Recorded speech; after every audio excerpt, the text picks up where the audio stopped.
এই 22 তারিখ থেকে যে অস্ট্রেলিয়া বনাম ভারতের টেস্ট সিরিজ শুরু হতে চলেছে, সেখানে ভারত অস্ট্রেলিয়ায় পৌঁছে গেছে ঠিকই, সেখানে প্রস্তুতি চালু করে দিয়েছে। সেখানে একটা সবচেয়ে দুঃখের যে একটা খবর আসছে, সেখানে অস্ট্রেলিয়ারা যে পিচে খেলবে টেস্ট, সেখানে পিচটা যথেষ্ট সুইং আর টান আর বাউন্স খাবে। হয়তো আপনাদের মনে আছে যে যেখানে প্রথম নিউজিল্যান্ড আর ভারতের খেলা হলো, সেই পিচটা ছিল সুইং পিচ। ঠিক এর থেকে দ্বিগুণ সুইং খাবে অস্ট্রেলিয়া সেই পিচে। সেই প্রথম দিনই ভারত 46 রানে অল আউট হয়ে গেছিলো।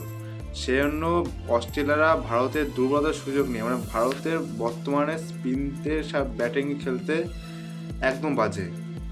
ভারতীয় ব্যাটসম্যানরা স্পিনারদের কাছে একদম বাজেভাবে আউট হয়ে যাচ্ছে, আর ঠিক অ্যাটাকও করতে পারছে না। তাসের পাতার মতন 11 জনই ব্যাটসম্যানই আউট হয়ে যাচ্ছে।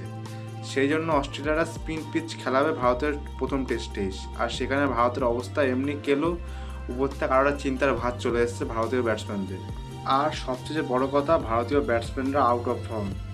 আর সেখানে অস্ট্রেলিয়া যে করে মতে চাইবে বিজিটি জিতে ওয়ার্ল্ড টেস্ট চ্যাম্পিয়নশিপে কোয়ালিফাই করতে। অস্ট্রেলিয়ার পিচে যেমন স্পিনারদের ক্ষেত্রে সুবিধা হবে, তেমন সুবিধা হবে ফাস্ট বোলিংয়ের ক্ষেত্রে। ফাস্ট বোলিং খেলা সবচেয়ে মুশকিল হয়ে যাবে সেই পিচে। যেমন মিচেল স্টার্ক, বাঁহাতি পেসার, সে ওদের ডিরেক্ট যদি সেই 150 বেগে বল ছুঁড়ে মারে, তাহলে ভারতীয় ব্যাটসম্যানরা মানে কোন ব্যাটসম্যান যে টিকবে সেটাই এখন চিন্তার ভাঁজ। রোহিত শর্মা খেলতে পারছে না, তারপরে শুভমান গিল, জয়সওয়াল তাও একটু খেলে, তাও মাঝে মাঝে যদি ও যদি আউট হয়ে যায় গেল। শুভমান গিল আসলো, শুভমান গিলের টুকটুক করতে করতে 2 রান করে আউট হয়ে যায়। Virat Kohli out of form, Virat Kohli কী হবে কে জানে। তারপরে আসবে সারফরাজ খান, সারফরাজ খানেরও এক অবস্থা।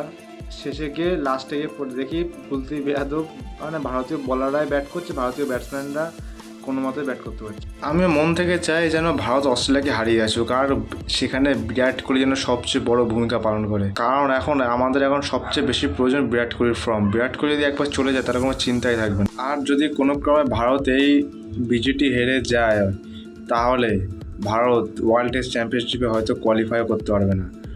অনেক প্রশ্নের সম্মুখীন হতে হবে রোহিত শর্মা, বিরাট কোহলিকে।